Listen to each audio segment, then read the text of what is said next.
Hey. Hey, welcome everyone to a very special episode of Diamond Cast where we have our special guest tonight. It's Chris Harms from Lord of the Lost. Hooray! Guten Hi, Abend, Chris. meine Damen und Herren. Thanks so much for joining Diamond Cast. This is amazing. Yeah, that was pretty spontaneous. I mean, Ben asked me like weeks ago, and I was so swamped, I always forgot to answer. I was like, hey, man, I did not forget you. Can you do it tonight?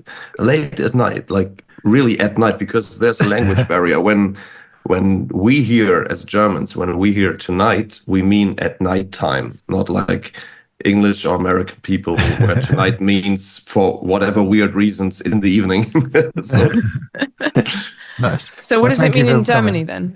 Like full on 11 o'clock at night, doesn't it? Whereas for us, it means like 6, 7 p.m. Yeah. Oh, I see. Tonight means like based on the word night, which means like at night time.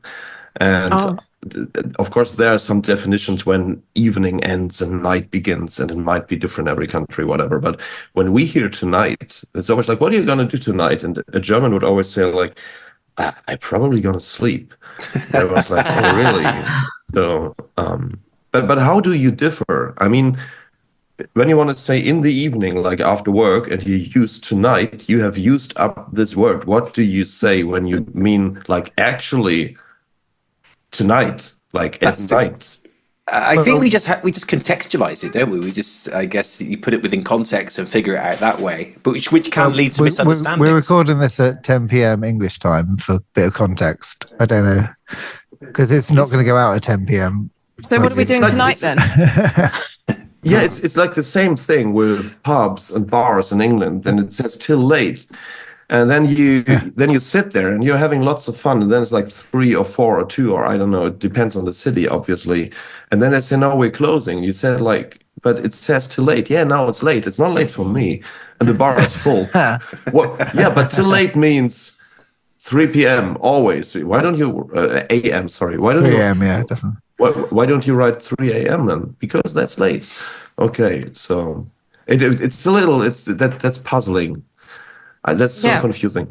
Well, bars in Berlin, they're open till 6 a.m. or something, right? And Hamburg. Yeah, as well. I mean, like in Hamburg and Berlin, we have these so-called, it's called Frühclub. That means like early club.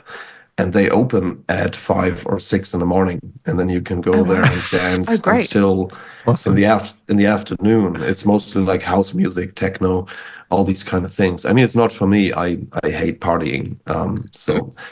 But other people love that. And when I was young, I went to these kind of parties to try it out. And it's like, it's interesting. You go there and the place is fresh. It just opened up. The bartenders, they got up early, you know, to work behind the bar. They're super sober and they're like, hey, good morning. And everyone's wasted. And like, so That's alcohol, That's quite a clever niche, isn't it? Because you're specifically catering to the people who want to just keep going and going and going. Like 5 in the end. Where do we go? Yeah, because you mean, you know, like these regular clubs, when they open at 10, 11, midnight, whatever, at 6 in the morning, they're just dirty and fucked up. So the people, so as the bar personnel, there's nothing good is going to happen anymore. So then you go to a new place where everything's fresh. You're wasted, but the rest is fresh. So I totally get the concept. And then like I live in the red light district here in Hamburg and St. Pauli. And so sometimes on a weekend, when I go to our Lord of Lost apartment, we have an own apartment as a band where we can work and do songwriting. Cool. Yeah, and I go there. That's awesome. Then I walk by all these early clubs and early bars, and it's amazing. Like, you know, you go there and you walk down the street, and there's like these fog and steam coming out of these doors, and wasted people everywhere, and they're like partying till the afternoon. So it's not for me, but it's interesting to watch. That might be a Berlin and a Hamburg thing, or I don't know. So yeah, sounds like a fun vibe.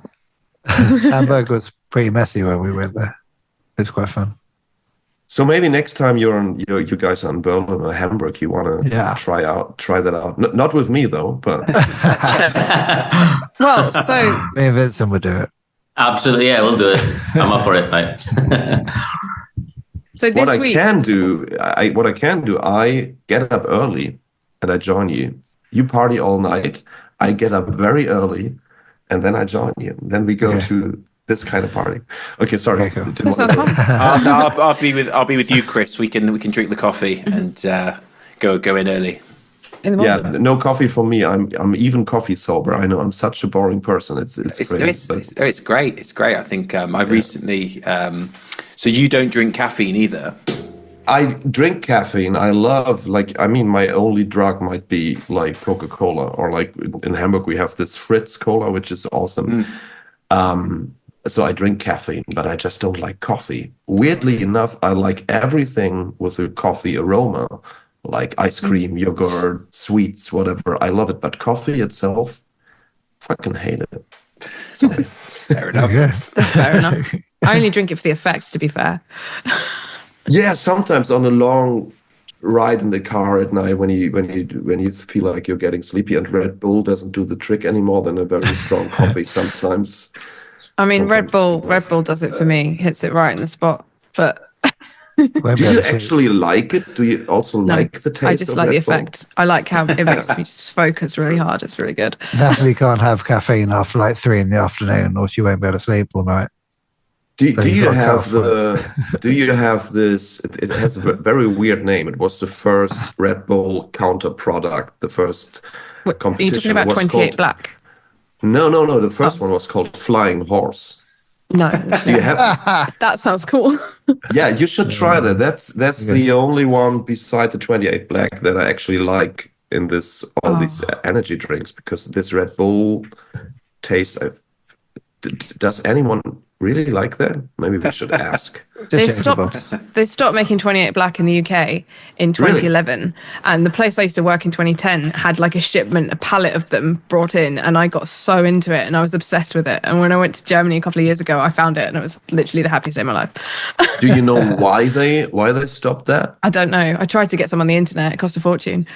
You have to get it like secretly. It's probably got too much caffeine in it or something. They used to do ones with alcohol as well, like Four Loko and Crank Juice. I think it's not allowed to actually have more than 32 milligrams, so I think it's the same. I remember when they started, they had a different name. In Germany, they had a German name. They were called Schwarze Dose, which means black can. I loved it much more. And then suddenly it was like 28 Black. I still don't know why 28? You stay awake for 28 hours? Probably. They should do a collaboration with Diamond Black and call it Diamond. Oh yes, 28 Diamond Black. Right, 28. So you could bring it back to the UK. Yeah. Nice. Finally. Just like you did, Chris. You did a collaboration with Diamond Black recently. There you go. Yeah. What a segue. Yeah, but it didn't help to bring Diamond Black back in the UK. It just you just stayed there. So. Yeah, it's true. But maybe it helps you to get out of the UK for a bit. Yeah. So. Yeah. Well, yeah. Maybe. But actually, the song we did, and one of the reasons why I'm here in Venom, saying that I did a collaboration with you guys recently, it feels like ages ago because it just got dropped recently. But I think I recorded the vocals more than a year ago, right? Do you remember when, Ben? Yeah, it was definitely a while ago, and it just took us some time to get the whole thing mixed because we wanted a different approach to it. We did something where we stripped out all the heavy rhythm guitars and replaced them with acoustic guitars, which then changed the whole sound. So the mix of it took quite a long time, and then we were trying to figure out how to release it. So it did take a while, but hearing it fresh again, now it's come out, and you hear it in a different way. When you realise that now the world can hear this, you hear it in a different way. Yeah, and that's interesting, right? Something comes out, and then you sit down and listen to it, and you know all of it, but at the same time, so many people on the world are listening to this song, and it does something different to you. It suddenly sounds different. And that was so getting to revisit it recently with that, because it came out a week ago, with that kind of head on was super exciting, and I really love the vocal you did. It's absolutely perfect, and you really expressed the sort of the palpable darkness and the emotion in the song in your delivery. And it also was fantastic for us in terms of the reach it then gave us to your huge fan base to then start taking interest in our band, and Nat will tell you from the statistics that we had a really good upswell of interest from off the back of that. So we really appreciate that. Happy about that. But do you actually remember when we recorded that? I think it may have been 2022, as far back as then. Really? So yeah.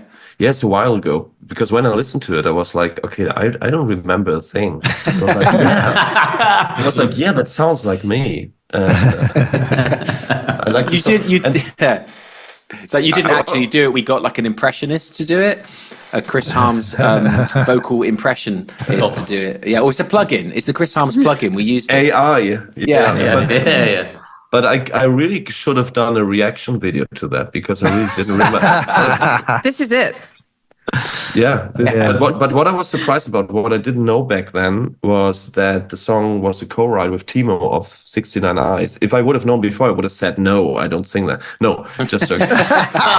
No, there was a pleasant surprise. So could you tell me how did that happen? How did you guys end up writing songs together? Well, that was really sort of quite a surprising turn, because it sort of happened round about the same time that I co-wrote a couple of songs on the last 69 Eyes album. So there was already a sense of collaboration going around. And then when we were working on the song, Jaani, the producer, who's friends with 69 Eyes as well, said, out of nowhere, said, I just sent this to Timo and asked him to write a guitar riff for it. And I was like, okay, cool. And so he came back with the lead guitar riff that is sort of the main sort of melodic hook on the track. And Jaani had said to him, write something that's a bit kind of like the Cult sort of thing, and then we'll put that on the track. And so he sent that over, and he also sent over some arpeggio clean guitars for the verses as well. And so it was something that Jaani just sort of decided to do, and we're really glad that he did. It's interesting how often things circle back to the musical cosmos of you, me, Jaani. Yeah. You know, when all this started in 2010, in I think February 14th or 13th in Helsinki at Nosturi at the Trash Fest. We were put together in this all-star band.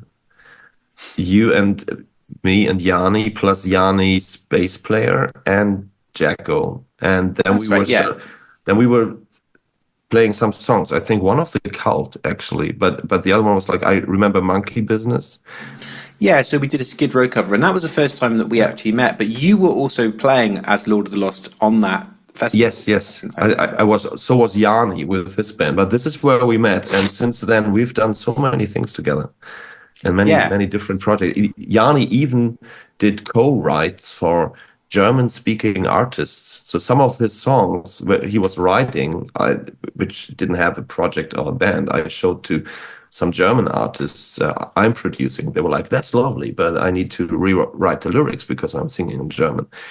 And one of these guys, he's 75 now. He's a German legend. And Jaani co-wrote 2 tracks on his last album. We just performed one of these songs on our own festival at Lordfest together with this artist on stage. And so there's a whole lot of Jaani everywhere, whatever we do. So Jaani was also co-writing like stuff on the last 3 or 4 Lord of Lost records, I think. Yeah. He co-wrote the song Black Halo, didn't he? That was one. Yes, a couple of albums ago. Yeah, and also on, but there's like 6-7 songs we did with him. Also on the upcoming album, which is coming next summer. There's like 2 or 3 co-writes with him. So yeah, he's a great guy.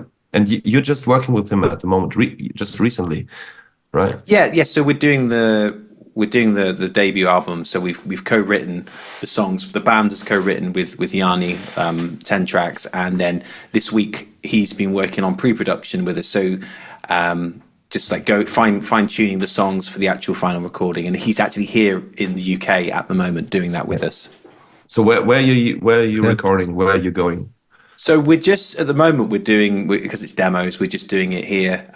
But we haven't really finalized exactly what we're going to do. Vincent's got his own drum studio, so that's sorted. We may just end up doing the guitars and the bass from home with various plugins and stuff. We haven't really decided on the vocals yet. Yeah. So when do you plan to get this out? I always feel like a good album, a good month for an album for us would be September, October. It just seems to suit Halloween. that kind of time. Yeah, Halloween. Dark time of the year. Seems fitting. Yeah, exactly. But then I guess that's a question that I could ask you: is that is it still the case that bands kind of shouldn't release albums in the summer because of festival season, or is that no longer really relevant? Because that's what I was always told, is that you should release albums like February through to April and then wait till September through to November. I don't know how much these rules apply to the UK, but in Germany, it's mostly like, especially for smaller bands, when you reach too far into the Christmas time, you know, all these big artists, they start to release their records or some best of albums or some compilations, whatever. So this whole Christmas thing already begins in mid-end October. So most people say, like, don't release between like mid-October and Christmas. And then for German market, there's always like a good time window between, like, you know, January, February, where nothing's really going on. So for German chart position, you might have the biggest chance there because none of the big artists is releasing, because the Christmas is done. They have all done their stuff. They're all with major labels. They just start working again. The machines always they start to wear, and they start to work. It takes them a couple of weeks till they're like back on track. And then of course you have these things in summer when you want to try to maybe combine the release with a big festival you're playing, so you have a little more buzz around that, and blah blah blah blah. Unless there's like football championships or things like that, or, you know, so sometimes these things don't work when you release a record, and then there's like a football championship and it's in Germany. You try to release a record in the week of the final game, no one's going to be interested. So, but I don't know how much these rules apply to the UK, but this is how we try to do things. Or sometimes we just say, fuck it, like for Blood and Glitter, we just release it on Christmas, you know, or a couple of days later, and everyone said, like, don't do it. Still went to number one, but maybe we were just lucky. So subversive. So if you feel like fall is a nice thing, like September, October, I wouldn't go further than mid-October, because then the whole Christmas thing already begins. Well, that sounds good. That sounds a good goal for us to aim for, maybe like September. And then gives us time to finish it, record it. And then how much lead-in time do you think is necessary for an album in terms of promotion? You know, we've played all the different games. For Judas in 2021, we did like 4.5 months straight, like with reels and shit every day, many music videos before. Like we played the whole game. For Blood and Glitter, we did nothing except for 6 days of pre-sale. So there was the pre-order. There was the video on Christmas, then 6 days, then the album came out. Because we thought, like, we want to keep the magic. And if you do like 4.5 months of marketing and promotion, then the day the album comes out, it's not magic for you anymore. You're just happy that it's over. And so this really depends on what you want to do. You know, but I think the smaller the band, the bigger the chance to get people is when you have a longer period of time. But what I think is very annoying, some bands, they do like 1 year. So they start with like one single, another single. You can already pre-order the album because they think, like, if it takes 1 year, then we reach more people, but no one's going to be really interested anymore. So I'd say everything longer than 3 months will lead to boredom for the fans. Yeah. Also for me, like when I hear like, hey, one of my favorite bands, they're releasing a record, it's coming in October next year, and here's the first song already. It's kind of putting me off.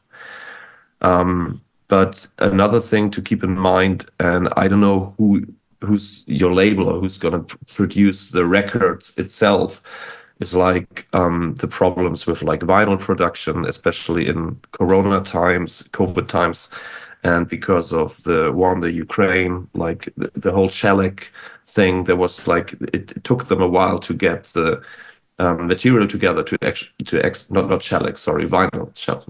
we're not in the 30s anymore from last century. The whole vinyl thing, there was an issue. Sometimes vinyl, if you were not like Taylor Swift, took you 10 months to produce. Oh, wow. So I remember when we wanted to produce vinyl, when we released Judas and also was still for Blood and Glitter, it was still like 7 or 8 months. So we had to be ready like way before. So Blood and Glitter came out around Christmas 2022, and the masters were ready in April, 1st of April. Wow. So this is something, if you want vinyl or things like that, you need to check where's it right now, like the vinyl press companies, factories, whatever, in the UK, if you work with them, how long are their times? Most probably, I'd say at the moment around 3 months, which is kind of okay. Yeah, but it's not as quick as a CD. And then, of course, if you're a bigger artist, they prioritize, like if they know they can like do 1 million compared to 500, it's going to be a difference for them. Well, thank you for the advice. It's really good to know. We've got a good team that are trying to sort this out for us. Very good. I was going to ask you what advice you had for bands like Diamond Black, but I mean, this is pretty much it. Yeah, pretty much advice. Yeah, really good. Thank you. Well, Ben said to us that he did the song experiment with Lord of the Lost, where you sent the same instrumental song to a group of artists and asked them to write and perform their own vocal parts. Yeah. So what gave you that idea? And what surprised you about any results you got back? I think at the moment, I don't really remember what was the spark for that idea. It might be, I'm a songwriter. I write songs for different artists, and sometimes I give a song to someone, but I'm not sure if the song fits to them. So I say like, hey, I'd love to give it to you. Okay, that sounded wrong. I'd love to give you the song, but I need to hear you sing it. And if it doesn't feel right, then I might say no. And there was this one song many years ago, which was in the hands of many artists, male and female singers, and it never really felt right. But they all were singing on the same demo. And what I realized, that the whole song, even the genre, sounded different. Sometimes the song sounded coming from a much harder genre, although it was the same playback. It was just the voice changing, and that was amazing. So I thought like, hey, what would happen if I make this a real song experiment? And it's the same thing when I do like just top lines, just the vocal melodies for some bands, which I did a couple of years ago for a Czech metal band called Dimitri, where they gave me their record and wanted me to write top lines just with fantasy language because I don't know Czech. So I did this one melody, and half an hour later I did another one. Half an hour later I did another one for the exact same song, and I realized, hey, all these songs sound so different now. So I had this idea, like I give other people the same instrumental and say like, do your own words, do your own melody. I'm not even going to tell you the name of the song, so you're not getting pre-inspired by something. Just treat this like one of the guys in your band gives this to you, like, hey, I've produced a demo. Could you please write some words for it, some melodies, and sing on top of it? Just treat it like your own. And we did this with 32 artists or something like amazing. You can find it on Spotify. It's in the Judas super deluxe whatever edition. Cool. And you go through the song and nothing changes except for the vocals. And sometimes you feel like the song, that's a metal song, that's a rock song. Oh no, it feels more like a pop song, just because the vocals kind of put you in different directions. And that was amazing. What was really amazing about that was it's the first time where I've been asked to contribute a vocal part, but I can't control the track at all. The track is locked. Yeah. It's locked. Yeah. And that was really freeing in a way, because it meant that I couldn't start going into it and changing things and stuff. But it was one of the most enjoyable kind of like songwriting experiments I'd ever done, and I was really happy with the result. And that idea that the track is locked, you can't do anything else with it, was such a new experience. And also it was a great experience because you guys and your team were also professional with like the files and the mix and back and forth about the feedback for the mix and stuff. And I'm really, really happy with that result. And I thank you for giving me the opportunity.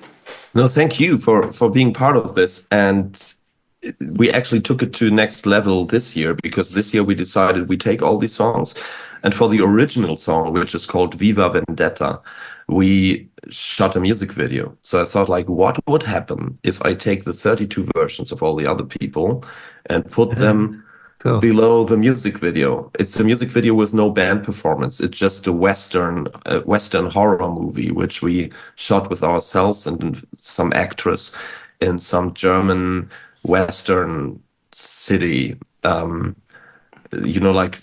one of these fun parks where you go with a Western theme. Westworld stuff.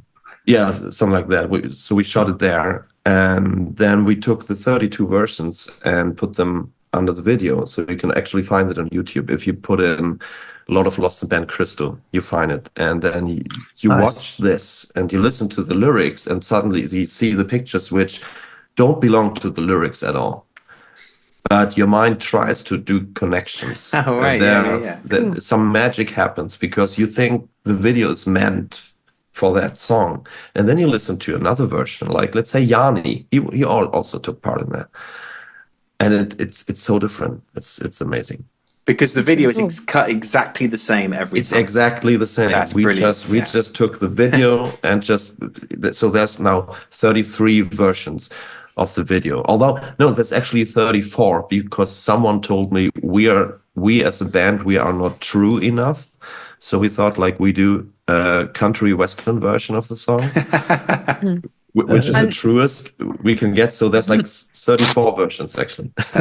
And that's not the only thing that you've done with Ben as well, is it? There's many things that you guys have done together, including, so Diamond Black supported Lord of the Lost on tour, and obviously in Venom, which has just come out. Yeah, Ben, we co-wrote. Yeah, we co-wrote a song for the album Judas. What's called Argent. That's right. Yeah, that was a really great experiment, because once again, you told me what you wanted the song to be about and the theme of the album. And that was really interesting, because then I did loads of research into the actual subject and discovered loads of things about the subject. And that was a really exciting way to write lyrics, because usually when I write lyrics, it'd be about personal experiences. But actually doing this historical research for this song about the source material and then making that into words was really interesting. And that was another great songwriting experience with you, and I'm really happy with the song. And the vocalist you got on that song, tell us about that, because that was insane. Yes, there's like, on this Judas record, we have a female vocalist which does these, wordless kind of, these kind of vocals which you hear in a movie when there was a big battle and everything goes slow-mo, and then you have this female voice in the background, just, these typical kind of things. Her name is Gargana Dimitrova, I think.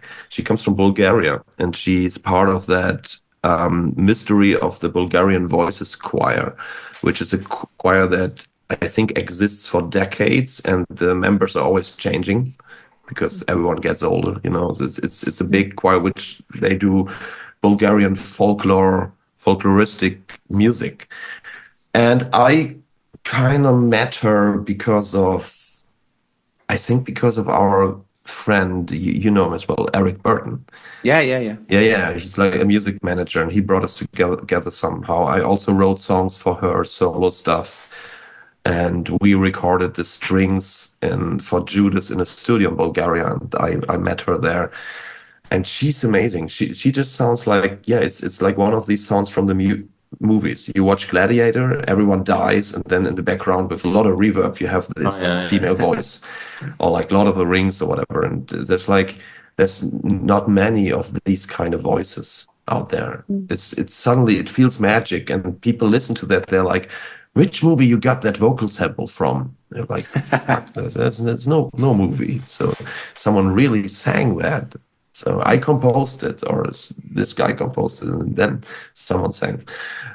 She's amazing. So if you're ever in need of these kind of vocals, let me know. I can hook you up with her. She's absolutely amazing. Brilliant. Yeah, cool. Really haunting. Very, very good, and so interesting to hear that kind of sound within, a heavy rock song. Sorry, that's one more thing I wanted to add with Ben and I did together, because I did some co-writing and some production for a German music show called Highland Saga. Right. And we had to do some vocal recordings with a singer that comes from Scotland, I think, and he didn't have time to fly to Germany, or it was COVID, or I don't know. So it was COVID, we had to put them in your studio, and then we had a video call. So I was producing on remote while you were recording. What was the guy's name? Ian? It's something like Ethan or Elon. It was a really interesting name, like a sort of very specifically sort of Scottish name. And that was amazing. And this show is or was on the road in Germany in big concert halls. It's like some kind of like river dance experience kind of stuff. So you have like 50 people on stage with like bagpipes and dancing people and videos of Ireland in the back, and one of these musical experiences. And so that was funny. Yeah. COVID moments. All genres. We've done all genres. Yeah, all of them.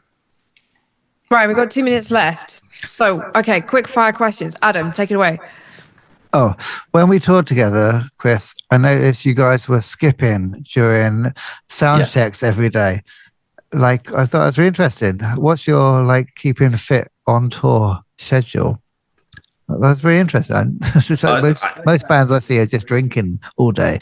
You guys are just skipping it in sound checks all the time. The thing is, if you're drinking, you might not have the power to do skipping. Yeah, no, that's cool. So if you're not drinking, you're fitter, and when you're skipping, you're even more fit then. Yeah. No, I'm just trying to just trying to stay get the healthy. exercise any way you can. Yeah, I just want to look good naked. And that's the title of the show. No, it's like there's so many bad things you can do to you on tour, and like on the last tour, I didn't skip because I felt like I tried to stay healthy just because of a lot of sleep. Sometimes that helps, but I'm gonna go back to the skipping. Can't sleep if you're in the room with Vincent. Well, because Vincent snores a lot. Don't you, Vincent? Oh, you over it now? You fixed it? Just a little bit. Yeah, I fixed it. I'm pretty sure I fixed it from the last tour. Definitely. It's gone now. I think we're running out of time. I think we're out of time. That's it. Thank you so much, Chris, for joining us. Thank you, Chris. And Thank that's you very been a great much. cast. Thank you very much. Thank you very much. Thank you so much, dude. Cheers. Bye-bye.